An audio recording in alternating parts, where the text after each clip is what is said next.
Sensex की आज की रैली देखकर आपने थोड़ी राहत की सांस तो जरूर भरी होगी, लेकिन क्या आप जानते हैं कि 7 दिनों के बाद शेयर मार्केट में आज बम्पर रैली आने की वजह क्या है और क्या ये रैली टिकाऊ है? ये सब जानेंगे, लेकिन उससे पहले आप हमें कमेंट करके बताएं कि क्या आपने आज मार्केट में पैसा बनाया है।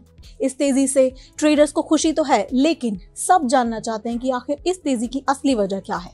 बाजार में इस तेजी के 3 खास कारण हैं। पहला, निचले लेवल पर बाइंग बढ़ना। पिछले 7 दिनों में शेयर बाजार जिस कदर गिरा है, उससे कई शेयर अट्रैक्टिव लेवल पर आ गए थे, जिसमें जमकर खरीदारी हुई है। हाल के दिनों में हुए मार्केट करेक्शन के बाद न सिर्फ निफ्टी 500 बल्कि मिड कैप और स्मॉल कैप इंडेक्स से करीब 50% से ज्यादा शेयर अपने 200 डे मूविंग एवरेज से नीचे आ गए थे।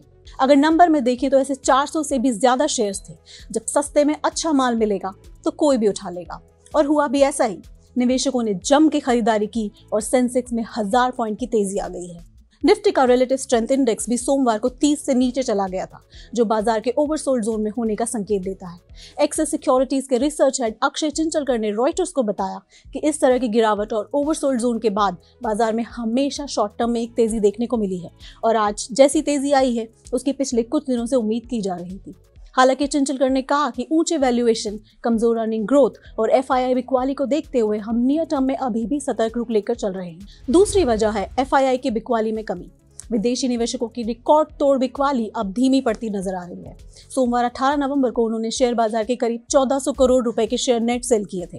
ये नवंबर महीने में उनकी ओर से अब तक की सबसे कम बिकवाली है। सोविलो इन्वेस्टमेंट मैनेजर्स के फंड मैनेजर संदीप अग्रवाल ने कहा है कि एफआईआई काफी बिकवाली कर चुके हैं। चीन के मार्केट में रिकवरी की उम्मीद भी अब कमजोर पड़ रही है। ऐसे में उनकी ओर से बहुत अधिक निकासी की उम्मीद नहीं है। एशियाई शेयर बाजार में रिकवरी तीसरी वजह है, जिससे शेयर मार्केट इंप्रूव हुआ है। 19 नवंबर को एशियाई शेयरों में तेजी रही, जबकि अमेरिका बॉन्ड यील्ड और डॉलर कई महीनों के हाईएस्ट लेवल पे नीचे आ गए। ट्रेडर्स अब डोनाल्ड ट्रंप के मंत्रिमंडल के चयन का इंतजार कर रहे हैं और फेडरल रिजर्व की पॉलिसी का अनुमान लगाने की कोशिश कर रहे हैं। इसी बीच मंगलवार को रुपया काफी हद तक स्थिर रहा। तो आगे बाजार क्या रुख लेगा, ये जानने के लिए मनी कंट्रोल हिंदी के साथ जुड़े रहें। इसके लिए आप हमारे फेसबुक पेज को लाइक करें, यूट्यूब चैनल को सब्सक्राइब करें और व्हाट्सएप से भी कनेक्ट करें, जिसका लिंक नीचे कमेंट बॉक्स में दिया गया है। This is it for today. See you next time.